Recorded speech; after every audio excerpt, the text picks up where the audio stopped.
திமுகவோட காங்கிரஸ் நீண்ட நாள் கூட்டணியில பயணிச்சீங்க. அதே நிலையில 2014 வரையும் காங்கிரஸ் கட்சி ஆட்சியில இருக்கிறதுக்கு திமுக தான் சப்போர்ட் பண்ணுச்சு. இப்போ திமுகவுடைய முதுகுல காங்கிரஸ் குத்திருச்சுன்னு சொல்லி பிரதமர் மோடி விமர்சனம் பண்ணியிருக்காரு. திராவிட முன்னேற்ற கழகத்தை நான் மதிக்கிறேன். திராவிட முன்னேற்ற கழகம் ஒரு பிரதான அரசியல் கட்சி. திராவிட முன்னேற்ற கழகத்தை யாராவது ரைட் ஆஃப் பண்ணாங்கன்னா அவர்களுக்கு அரசியல் புரிதல் இல்லை என்றுதான் அர்த்தம். திராவிட முன்னேற்ற கழகத்துக்கு ஒரு எதிர்காலமும் உண்டு. அது ஒரு பலமான அரசியல் கட்சி. அந்த கட்சியோடு தான் நாங்கள் 2004 பயணித்தோம். 2014 அவரோட பயணிக்கவில்லை. நான் தேர்தலில் 2 முறையும் வெற்றி பெற்றது திராவிட முன்னேற்ற கழக கூட்டணியால் தான் நான் வெற்றி பெற்றேன். அதற்காக அவர்களுக்கு நான் நன்றி சொல்கிறேன். இந்த முறையும் அவர்களோடு தான் கூட்டணி வைத்தோம். கூட்டணி வைப்பதற்கு முன்பாக எங்கள் கட்சியிலே சிலருக்கு மாற்று கருத்து இருந்தது. ஆனால் எல்லா விதமான கருத்துக்களையும் அலசி ஆலோசித்த பின்னர் அகில இந்திய காங்கிரஸ் கமிட்டி காலங்காலமாக இருந்த கூட்டணி தொடர வேண்டும் என்று முடிவெடுத்தார்கள். அந்த முடிவை கட்சியில இருக்கும் அனைவரும் ஏற்றுக்கொண்டார்கள். யாரும் அதற்கு ரிபெலியன் பண்ணல. இப்போ நிறைய பேர் சொல்றாங்க கட்சிக்கு விருப்பமில்லாத கூட்டணியை அகில இந்திய காங்கிரஸ் கமிட்டி வச்சுதுன்னு. ஒன்று தெளிவா தெரிஞ்சுங்க, அகில இந்திய காங்கிரஸ் கமிட்டி கட்சிக்கு பிடிக்காத ஒரு முடிவை எடுத்திருந்தாங்கன்னா 96 மாதிரி ஆயிருக்கும். 96 மாதிரி ஆகல. எல்லாரும் முழு மனதோட தான் தேர்தல் நின்னாங்க. சீட்டு கேட்கும் போது டிஎம்கே கிட்ட இன்னும் கூட சீட்டு வாங்கிட்டு வாங்கன்னு தான் சொன்னாங்க. அந்த பேரம் நடக்கும் போது கூட கூட்டு வாங்கிட்டு வாங்க தான் சொன்னாங்க. சீட்டு நம்பர் வந்த அப்புறம் இந்தந்த சீட்டை கேட்டு வாங்கிட்டு வாங்கன்னு தான் சொன்னாங்க. இந்தந்த சீட்டு வந்த அப்புறம் இவர்களுக்கெல்லாம் வேட்பாளராக நிறுத்த வேண்டும் தான் சொன்னாங்க. அதனால இப்ப யாராவது நாங்க கூட்டணியே வேண்டாம் விருப்பம் இல்லாமல் இருந்தோம்னு சொன்னா அதை தயவு செய்து நம்ப வேண்டாம். முழுமனதோடு. ஆனா ஒரு சில கருத்துக்கள் இருந்தது, நான் இல்லைன்னு சொல்லலை. இவங்க கூட தேவைக்கா கூட போலாமா, தாவேகா கூட போலாமா, டிஎம்கே கூட போலாமான்னு கருத்து இருந்தது. ஆனா எல்லா கருத்தையும் எல்லா சட்டமன்ற உறுப்பினர்கள் எல்லா பாராளுமன்ற உறுப்பினர்கள் பேசி ஆலோசித்து இருக்கிற கூட்டணி தொடர வேண்டும் என்ற அடிப்படையில் அந்த கூட்டணி தொடர்ந்துச்சு.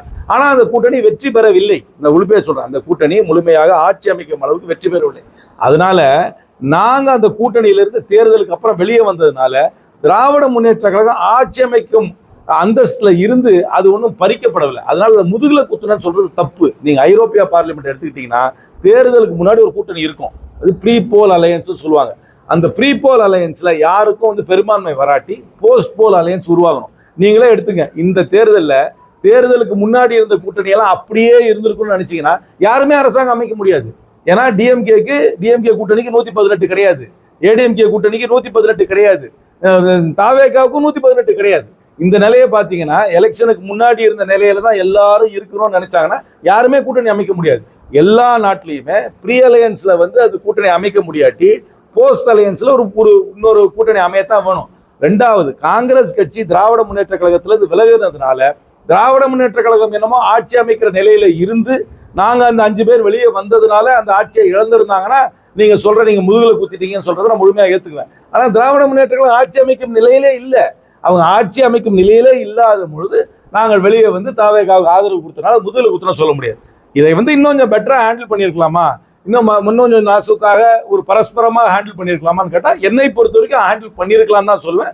அதில் வேணால் நாங்கள் கொஞ்சம் ஸ்லிப் ஆகிருக்கலாம். ஆனாலும் நான் மீண்டும் சொல்கிறேன், திராவிட முன்னேற்ற கழகத்துக்கு எனக்கு மரியாதை உண்டு. அந்த கட்சிக்கு ஒரு எதிர்காலம் உண்டு. அவர்களோடு நாங்கள் நீண்ட நாள் பயணித்தோம்.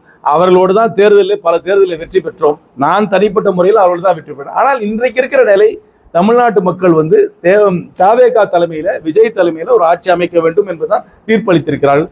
அந்த தீர்ப்பை மதித்து காங்கிரஸ் கட்சி தாவேகாவோடு ஒரு கூட்டணி வைத்திருக்கிறது. இந்த கூட்டணி ஒரு நீண்ட நாள் கூட்டணியாக இருக்கும். இந்த கூட்டணியை எங்கள் கட்சியில ஒருமனதாக, திருப்பி நான் சொல்றேன், இந்த கூட்டணி வைக்கிறதுக்கு முன்னாடியே எங்களுக்கு பொலிட்டிக்கல் அஃபேர்ஸ் கமிட்டி கூடிச்சு. ஒரு மனதாகத்தான் எல்லாரும் முடிவெடுத்திருக்கோமே தவிர எப்படி கடந்த முடிவையும் கலந்து ஆலோசித்து முடிவெடுத்தோமோ இந்த முடிவையும் கலந்து ஆலோசித்தான் முடிவெடுத்திருக்கிறோம். இந்த கூட்டணி ஒரு நீண்ட நாளைக்கு தொடரும். இது 2 கட்சிக்கும் நல்லா இருக்கு நான் நம்புறேன். செய்திகளை உடனுக்குடன் தெரிந்து கொள்ள கீழ்கண்ட கேபிள் மற்றும் டிடிஹெச் நெட்வொர்க்குகளில் எம்நாடு செய்தி தொலைக்காட்சியை காணுங்கள். பாதகம் செய்பவரை கண்டால் நாம் பயம் கொள்ளலாகாது பாப்பா. மோதி மிதித்து விடு பாப்பா, அவர் முகத்தில் உமிழ்ந்து விடு பாப்பா. அண்மை செய்திகளை உடனுக்குடன் தெரிந்து கொள்ள இணைந்திருங்கள் எம்நாடு தொலைக்காட்சியுடன்.